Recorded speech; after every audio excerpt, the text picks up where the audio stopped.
Governor Scott Walker and his wife are set to kick off a second term in office tomorrow. I talked to both about this next journey and what might be down the road for both of them in 2015.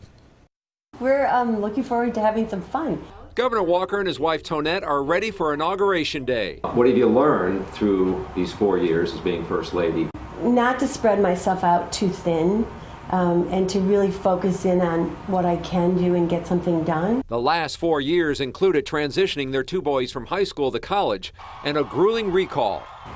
Do you talk politics a lot with your husband? We don't talk politics. We don't really sit down and talk about policy at all. People assume that we do. Well, you're a pretty good barometer. We don't plot out campaign strategy, but usually if I want a good barometer of somebody who's smart, who's paying attention, but who isn't in the day in and day out, you're pretty good, bro. And I do hear bits and pieces, and I am truthful and honest. Now, Lee doesn't always sometimes listen. brutally.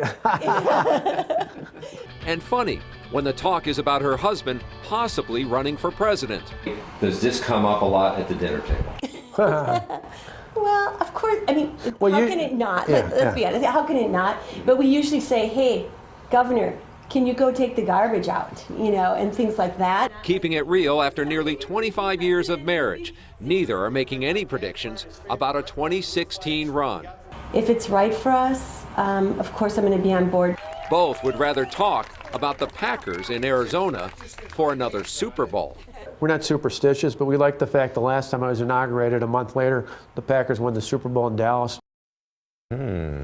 Well, our inauguration coverage begins on Live at Daybreak from the state capitol. The ceremony begins at 11 o'clock. We'll be streaming it on our website at TMJ4.com.